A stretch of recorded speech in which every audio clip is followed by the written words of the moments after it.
ಕೂಡ ನಿಮ್ಮದೇ ಆಗಿರ್ತಕ್ಕಂಥ ಯೂಟ್ಯೂಬ್ ಚಾನಲ್ ಸ್ಟಡಿ ವಿತ್ ಪರಶುರಾಮ್ಗೆ ಸ್ವಾಗತವನ್ನು ಕೊಡ್ತೀನಿ. ಇಂದು ಪ್ರಥಮ PUCಯ ಅರ್ಥಶಾಸ್ತ್ರದಲ್ಲಿ ಫಸ್ಟ್ ಟೆಸ್ಟ್ ಕ್ವಶನ್ ಪೇಪರನ್ನು ಲಾಸ್ಟ್ ಇಯರ್ ಆಗಿರ್ತಕ್ಕಂಥ ಕ್ವಶನ್ ಪೇಪರನ್ನು ಹಾಕ್ತಾ ಇದ್ದೀವಿ.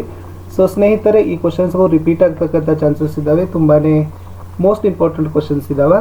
ಕ್ವಶನ್ ಪೇಪರಲ್ಲಿರ್ತಕ್ಕಂಥ ಪ್ರಶ್ನೆಗಳನ್ನ ಚೆನ್ನಾಗಿ ಅರ್ಥ ಮಾಡಿಕೊಂಡು ಮತ್ತು ಇದಕ್ಕೆ ಸಂಬಂಧಪಟ್ಟಂತೆ ಬೇರೆ ಕ್ವಶನ್ಸ್ಗಳನ್ನ ಸಹಿತನೂ ಕೂಡ ನಿಮ್ಮ ವರ್ಕ್ ಬುಕ್ಕು ಮತ್ತು ನಿಮ್ಮ ಟೆಕ್ಸ್ಟ್ ಬುಕ್ನಲ್ಲಿ ಇರ್ತಕ್ಕಂಥ ಎಕ್ಸರ್ಸೈಸ್ ಕ್ವಶನ್ಸ್ಗಳನ್ನು ನೋಡ್ಕೊಂಡು ಹೋಗಿ. ಖಂಡಿತವಾಗಿ ನಿಮಗೆ ಒಳ್ಳೆಯ ಅಂಕಗಳು ಸಿಗ್ತವೆ. ಇಂಟರ್ನಲ್ಲೂ ಕೂಡ ಉತ್ತಮವಾಗಿ ಕೊಡ್ತಾರೆ. ನಾವು ಆಲ್ರೆಡಿ ಫಸ್ಟ್ PUCದವರಿಗಾಗಿ ಕನ್ನಡ, ಇಂಗ್ಲೀಷ್, ಹಿಂದಿ, ಹಿಸ್ಟ್ರಿ ಅಲ್ಲಿ ಕ್ವಶನ್ ಪೇಪರನ್ನು ಪೊಲಿಟಿಕಲ್ ಸೈನ್ಸಲ್ಲಿನೂ ಕೂಡ ಹಾಕಿದ್ದೀವಿ. ಸೊ ಕಮೆಂಟಲ್ಲಿ ಒಂದು ಪ್ಲೇಲಿಸ್ಟ್ ಲಿಂಕನ್ನು ನಾನು ನಿಮಗೆ ಸಜೆಸ್ಟ್ ಮಾಡ್ತೀನಿ. ದಯವಿಟ್ಟು ಸಜೆಸ್ಟ್ ಮಾಡಿರ್ತಕ್ಕಂಥ ಪ್ಲೇಲಿಸ್ಟ್ ಲಿಂಕಲ್ಲಿ ಒತ್ತಿದರೆ ನಾವು ಹಾಕಿರ್ತಕ್ಕಂಥ ಎಲ್ಲ ವಿಡಿಯೋಗಳ ಲಿಂಕ್ಗಳು ನಿಮಗೆ ಸಿಗ್ತವೆ. ಫಸ್ಟ್ ಮತ್ತು ಸೆಕೆಂಡ್ PUCದವರಿಗಾಗಿ ತಾವು ವಿಡಿಯೋವನ್ನು ನೋಡ್ಬೋದು ಅಂತ ಹೇಳ್ತಾ, ದಯಮಾಡಿ ತಾವೆಲ್ಲರೂ ಕೂಡ ವಿಡಿಯೋವನ್ನು ಲೈಕ್ ಮಾಡಬೇಕು, ಶೇರ್ ಮಾಡಬೇಕು. ಫಸ್ಟ್ ಟೈಮ್ ವಾಚ್ ಮಾಡ್ತಿದ್ರೆ ಸಬ್ಸ್ಕ್ರೈಬ್ ಜೊತೆಗೆ ಬೆಲ್ ಐಕಾನನ್ನು ಅವಶ್ಯವಾಗಿ ಒತ್ತಿ. ಸೊ ನೋಡ್ಕೊಳ್ಳೋಣ ವಿದ್ಯಾರ್ಥಿಗಳೇ, ಯಾವೆಲ್ಲ ಕ್ವಶನ್ಸ್ ಇದ್ದಾವೆ ನಿಮ್ಮ ಫಸ್ಟ್ PUC ಎಕನಾಮಿಕ್ಸ್ ಕ್ವಶನ್ ಪೇಪರಲ್ಲಿರ್ತಕ್ಕಂಥ ಕ್ವಶನ್ಸ್ಗಳನ್ನು. ಸೊ ಇನ್ನು ಯಾವ ವಿಷಯದ ಕ್ವಶನ್ ಪೇಪರ್ ನಿಮಗೆ ಬೇಕು ಅನ್ನೋದನ್ನು ಕಮೆಂಟಲ್ಲಿ ಹಾಕಿದರೆ ಖಂಡಿತವಾಗಿ ಆ ಕ್ವಶನ್ ಪೇಪರ್ಸ್ಗಳನ್ನು ನಿಮಗೆ ಪ್ರೊಸೆಸ್ ಮಾಡ್ತಾರೆ. So first multiple choice questions ಇದ್ದಾವೆ ನೋಡಿ. ಸೊ ಫಸ್ಟ್ ಎ ಪಾರ್ಟಲ್ಲಿ 4 ಮಲ್ಟಿಪಲ್ ಚಾಯ್ಸ್ ಕ್ವಶನ್ಸ್ಗಳನ್ನು ಕೊಟ್ಟಿದ್ದಾರೆ. ಸೊ ಕ್ವಶನ್ಸ್ ಇದೆ, ಪ್ರತಿಕ್ರಿಯೆಯನ್ನು ನೋಡುವಂಥ ದತ್ತಾಂಶ ಸಂಗ್ರಹಣೆಯ ವಿಧಾನ ಅಂತ ಕೇಳಿದ್ದಾರೆ. ಅದರಲ್ಲಿ ಯಾವುದು ಅನ್ನೋದನ್ನು ಆರಿಸಿ ಬರಬೇಕು. 2 ಚಲಕಗಳ ಆವೃತ್ತಿ ವಿತರಣೆಯನ್ನು ಡ್ಯಾಶ್ ಅಂತ ಕರೀತಾರೆ. ವಸಾಹತುಶಾಹಿ ಆಳ್ವಿಕೆಯಲ್ಲಿ ಭಾರತದ ಅರ್ಧದಷ್ಟು ವಿದೇಶಿ ವ್ಯಾಪಾರ ಯಾವ ರಾಷ್ಟ್ರದೊಂದಿಗೆ ನಿರ್ಬಂಧಿತವಾಗಿತ್ತು? ಇವುಗಳಲ್ಲಿ ಯಾವುದು ಪಂಚವಾರ್ಷಿಕ ಯೋಜನೆಗಳ ಗುರಿ ಆಗಿರೋದಿಲ್ಲ. ಯಾವ ಬೇಸ್ ಮೇಲೆ ಕ್ವಶನ್ಸ್ಗಳನ್ನ ಕೇಳಿದ್ದಾರೆ ಅನ್ನೋದನ್ನು ಅರ್ಥೈಸಿಕೊಂಡು ಅವುಗಳನ್ನು ಚೆನ್ನಾಗಿ ಓದ್ಕೊಂಡು ಹೋಗಿ, ಓಕೆನಾ. ಇನ್ನು ಬಿಟ್ಟ ಸ್ಥಳ ತುಂಬಲಿಕ್ಕೆ ಕೇಳಿದ್ದಾರೆ. ನೀವು ಸರಕುಗಳನ್ನು ಖರೀದಿಸಿದಾಗ ನಿಮ್ಮನ್ನು ಡ್ಯಾಶ್ ಎಂದು ಕರೆಯುವರು. 6ನೇ ಪ್ರಶ್ನೆ, ಗುಣಲಕ್ಷಣಗಳಿಗೆ ಅನುಗುಣವಾಗಿ ದತ್ತಾಂಶಗಳನ್ನು ವರ್ಗೀಕರಿಸುವುದಕ್ಕೆ ಡ್ಯಾಶ್ ಎಂದು ಕರೆಯುವರು. RBI ಡ್ಯಾಶ್ ವಲಯವನ್ನು ನಿಯಂತ್ರಿಸುತ್ತದೆ. ಇನ್ನು ಹೊಂದಿಸಿ ಬರೆಯಲು ಏನು ಕೇಳಿದ್ದಾರೆ ಅಂದರೆ ಅಂಚೆ ಪ್ರಶ್ನಾವಳಿ, ಸಹಾಯಧನ, ಭೂ ಸುಧಾರಣೆ.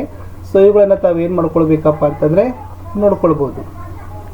ಇನ್ನು ಒಂದು ಪದ ವಾಕ್ಯದಲ್ಲಿ ಉತ್ತರಗಳನ್ನು ಬರಲಿಕ್ಕೆ ಕೇಳಿದ್ದಾರೆ. DGCIS ಅನ್ನು ವಿಸ್ತರಿಸಿರಿ. 20 ರಿಂದ 30 ನಡುವಿನ ವರ್ಗಬಿಂದು ಕಂಡುಹಿಡಿಯಿರಿ. ಯಾವುದಾದರೂ ಒಂದು ಸಾರ್ವಜನಿಕ ವಲಯದ ಕೈಗಾರಿಕೆ ತಿಳಿಸಿ. ಅಣುವಿನ್ಯಾಸ ಅಂದರೆ ಏನು? ನೇರ ತೆರಿಗೆಯ ಅರ್ಥವನ್ನು ಕೊಡಿ ಅಂತ 1 ಮಾರ್ಕ್ ಕ್ವಶನ್ಸ್ಗಳನ್ನು ಕೊಟ್ಟಿದ್ದಾರೆ. ಇನ್ನು ಯಾವುದಾದರೂ 4 ಪ್ರಶ್ನೆಗಳಿಗೆ 4 ವಾಕ್ಯಗಳಲ್ಲಿ ಉತ್ತರಗಳನ್ನು ಬರೀಬೇಕು. ಒಂದೊಂದಕ್ಕೆ 2 ಅಂಕ ಇದೆ. ಪರ್ಯಾಯ ಉಪಯೋಗವುಳ್ಳ ಯಾವುದಾದರೂ 2 ಸಂಪನ್ಮೂಲಗಳನ್ನು ಹೆಸರಿಸಿರಿ. ಪೈಲಟ್ ಸಮೀಕ್ಷೆಯ ಅರ್ಥ ತಿಳಿಸಿ. ಚಲಕದ ವಿಧಗಳನ್ನು ವಿವರಿಸಿ. ಹೂಡಿಕೆ ಹಿಂತೆಗೆತ ಅಂದರೆ ಏನು? ಹಸಿರು ಕ್ರಾಂತಿ ಎಂದರೇನು? ಅದರ ಮೊದಲ ಹಂತದ ಸಾಧನೆಯು ಸಾಧ್ಯವಾದದ್ದು ಯಾವ ದಶಕದಲ್ಲಿ ಅಂತ ಕೇಳಿದ್ದಾರೆ. ಇನ್ನು ಈ ಪ್ರಶ್ನೆಗಳಿಗೆ ತಾವೇನು ಮಾಡಬೇಕಪ್ಪ ಅಂದರೆ 12 ವಾಕ್ಯಗಳಲ್ಲಿ ಉತ್ತರಗಳನ್ನು ಬರಬೇಕು. 4 ಅಂಕಕ್ಕೆ ಯಾವ ಪ್ರಶ್ನೆಗಳನ್ನು ಕೇಳಬಹುದು ಅಂದರೆ ನೀವು ತೃಪ್ತಿಪಡಿಸಿಕೊಳ್ಳಬೇಕಾದಂಥ ಬಯಕೆಗಳನ್ನು ಹೇಗೆ ಆಯ್ಕೆ ಮಾಡಿಕೊಳ್ತೀರಿ? ಯಾದೃಚ್ಛಿಕ ಮಾದರಿ ಅಂದರೆ ಏನು? ದತ್ತಾಂಶಗಳ ವರ್ಗೀಕರಣದ ಕುರಿತು ಟಿಪ್ಪಣಿ ಬರೆಯಿರಿ. ಸ್ವಾತಂತ್ರ್ಯ ಪೂರ್ವ ಭಾರತದ ವಿದೇಶಿ ವ್ಯಾಪಾರದ ಪ್ರಮಾಣ ಮತ್ತು ದಿಕ್ಕನ್ನು ಸೂಚಿಸಿ. ಸಣ್ಣ ಕೈಗಾರಿಕೆಗಳ ಅರ್ಥ ಮತ್ತು ಮಹತ್ವವನ್ನು ವಿವರಿಸಿರಿ. ಹೊರಗುತ್ತಿಗೆಯ ಬಗ್ಗೆ ಸಂಕ್ಷಿಪ್ತ ಟಿಪ್ಪಣಿ ಬರೆಯಿರಿ.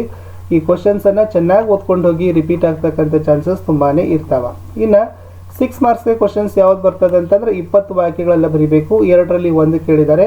ಒಂದು ಉದಾರೀಕರಣದ ಕ್ಷೇತ್ರಗಳನ್ನು ನಿಮಗೆ ವಿವರಿಸಲಿಕ್ಕೆ ಹೇಳಿದರು. ಮುಂದೆ ಇಲ್ಲಿ ಒಂದು ಆವೃತ್ತಿ ವಿತರಣಾ ಪಟ್ಟಿ ತಯಾರಿಸಲಿಕ್ಕೆ ಹೇಳಿದ್ದಾರೆ. 50 ವಿದ್ಯಾರ್ಥಿಗಳು ಅರ್ಥಶಾಸ್ತ್ರದಲ್ಲಿ ಗಳಿಸಿರ್ತಕ್ಕಂಥ ಅಂಕಗಳನ್ನು ಕೊಟ್ಟಿದ್ದಾರೆ. ತಾಳೆ ಗುರುತನ್ನು ಹಾಕಿ ಆವೃತ್ತಿ ವಿತರಣಾ ಪಟ್ಟಿ ತಯಾರಿಸಿ ಇದನ್ನು ಕಲ್ಕೊಂಡು ಹೋಗಿ. ಫಿಕ್ಸ್ ಕ್ವಶನ್ ಇರ್ತದೆ. ಇನ್ನು 5 ಮಾರ್ಕ್ಸಲ್ಲಿ ಕಾರ್ಯಭಾರ ಆಧಾರಿತ ಒಂದು ಕ್ವಶನ್ಸ್ ಇದೆ ನೋಡಿ. ಅದರಲ್ಲಿ ಏನು ಕೇಳಿದ್ದಾರೆ ಅಂದರೆ ನೀವು ಒಬ್ಬ ಸಂಶೋಧನಾ ವಿದ್ಯಾರ್ಥಿಯಾಗಿದ್ದು ನೀವು ಶಾಲೆಗಳಲ್ಲಿ ಬಿಸಿಯೂಟದ ಮಾದರಿ ಸಮೀಕ್ಷೆ ಮಾಡಿಕೊಳ್ಳಬೇಕಿದೆ ಎಂದುಕೊಳ್ಳಿ. ನಿಮ್ಮ ಸಮೀಕ್ಷೆಗೆ ಸರಿಹೊಂದುವ ಪ್ರಶ್ನಾವಳಿಗಳನ್ನು ರಚಿಸಿರಿ ಅಂತ ಕೇಳಿದ್ದಾರೆ. ಸೊ ಮುಂದೆ ಇನ್ನೊಂದು ಪ್ರಶ್ನೆ ಇದೆ. ಸೂಕ್ತ ಉದಾಹರಣೆಗಳನ್ನು ಕೊಡಬೇಕಂತ ಇತ್ತು. ಬಿಸ್ಕತ್ತು, ಕಂಪ್ಯೂಟರ್, ಕಾರು, TV ಇಷ್ಟು ಎಕನಾಮಿಕ್ಸಲ್ಲಿ ಇರ್ತಕ್ಕಂಥ ಕ್ವಶನ್ಸ್ ಪೇಪರನ್ನು ನಾವು ನಿಮಗೆ ಮಾಡೆಲ್ ಆಗಿ ಕೊಟ್ಟಿದ್ದೀವಿ. ಖಂಡಿತವಾಗಿ ಮೋಸ್ಟ್ ಇಂಪಾರ್ಟೆಂಟ್ ಕ್ವಶನ್ಸ್ ಇದ್ದಾವೆ. ಚೆನ್ನಾಗಿ ಓದ್ಕೊಂಡು ಹೋಗಿ ವಿದ್ಯಾರ್ಥಿಗಳೇ. ಈ ಪ್ರಶ್ನೆಗಳು ನಿಮ್ಮಲ್ಲಿ ಬರ್ತಕ್ಕಂಥ ಚಾನ್ಸಸ್ ತುಂಬಾ ಇದ್ದಾವೆ ಅಂತ ಮತ್ತೊಮ್ಮೆ ಹೇಳ್ತಾ, ಸೊ ಇಷ್ಟು ನಿಮಗೆ 40 ಮಾರ್ಕ್ಸಲ್ಲಿ ಬರ್ತಕ್ಕಂಥ ಎಕನಾಮಿಕ್ಸ್ನ ಕ್ವಶನ್ ಪೇಪರ್ಸ್ಗಳನ್ನು ಕೊಟ್ಟಿದ್ದೀನಿ. ಇನ್ನು ಯಾವ ವಿಷಯದ ನಿಮಗೆ ಕ್ವಶನ್ ಪೇಪರ್ ಬೇಕು ಅನ್ನೋದನ್ನು ಕಮೆಂಟಲ್ಲಿ ತಿಳಿಸಿ. ಚೆನ್ನಾಗಿ ಓದ್ಕೊಂಡೋಗಿ. ನಿಮ್ಮ ಎಕ್ಸಾಮ್ಗೆ ಅಡ್ವಾನ್ಸ್ ಆಗಿ ಬೆಸ್ಟ್ ಆಫ್ ಲಕ್ ಅಂತ ಹೇಳ್ತೀನಿ. ಇಲ್ಲಿಯವರೆಗೆ ಹಾಕಿರ್ತಕ್ಕಂಥ ವಿಡಿಯೋಗಳ ಪ್ಲೇಲಿಸ್ಟ್ ಲಿಂಕನ್ನು ನಾನು ವಿಡಿಯೋದ ಡಿಸ್ಕ್ರಿಪ್ಷನ್ ಬಾಕ್ಸ್ನಲ್ಲಿನೂ ಕೂಡ ಹಾಕಿದ್ದೀನಿ ಮತ್ತು ಫಸ್ಟಾಗಿ ಕಮೆಂಟಲ್ಲಿ ಪಿನ್ ಮಾಡಿದ್ದೀನಿ. ಆ ವಿಡಿಯೋಗಳನ್ನು ನೋಡಿ ಅಂತ ಹೇಳ್ತಾ ಮತ್ತೆ ಸಿಗ್ತೀನಿ ಹೊಸ ವಿಡಿಯೋದಲ್ಲಿ. ಅಲ್ಲಿಯವರೆಗೂ ಬಾಯ್.